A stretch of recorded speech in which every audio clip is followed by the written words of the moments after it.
Eder. Mech. Pallister. Entro il 15 dicembre si preannuncia una svolta cruciale per il caso di Liliana Resinovic, una vicenda che ha suscitato grande attenzione e dibattito pubblico. Entro questa data, il giudice per le indagini preliminari Luigi Dainotti riceverà una superperizia, elaborata da un team di esperti composto dall'anatomopatologa Cristina Cattaneo, dai medici legali Stefano Tambuzzi e Biagio Eugenio Leone, e dall'entomologo Stefano Vanin. Questa perizia si prevede fondamentale per chiarire gli aspetti ancora oscuri della morte di Resinovic. Oggi, a Milano, si è tenuto un incontro con i periti di parte, tra cui il generale Luciano Garofano, consulente del marito Sebastiano Visendin. Garofano ha dichiarato che, al momento, non ci sono nuovi elementi emersi dall'incontro.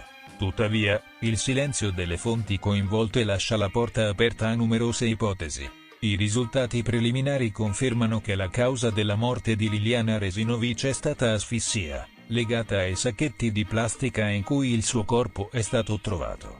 Non ci sono, al momento, prove a sostegno dell'ipotesi che il corpo sia stato congelato dal momento della scomparsa fino al ritrovamento.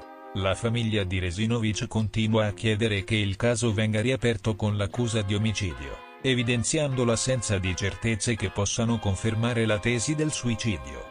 Liliana era scomparsa il 14 dicembre 2021 e il suo corpo è stato recuperato il 5 gennaio 2022, rinvenuto all'interno di 2 sacchi di plastica nei pressi della sua abitazione. In risposta alla prima richiesta di archiviazione per suicidio, il GIP Dainotti ha chiesto ulteriori indagini.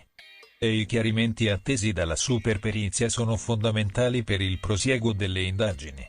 Nel frattempo, si iniziano a diffondere voci di corridoio riguardanti la nuova consulenza della Cattaneo.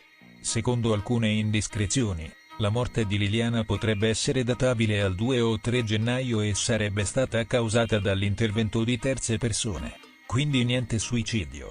Queste informazioni, se confermate, potrebbero cambiare radicalmente la direzione delle indagini e portare a nuove prospettive sul caso, che continua a destare preoccupazione e interesse nella comunità. Nei prossimi 15 giorni potrebbe quindi arrivare un punto di svolta decisivo per comprendere la verità dietro la tragica scomparsa di Liliana Resinovic. Ehi, non dimenticare di iscriverti a questo canale.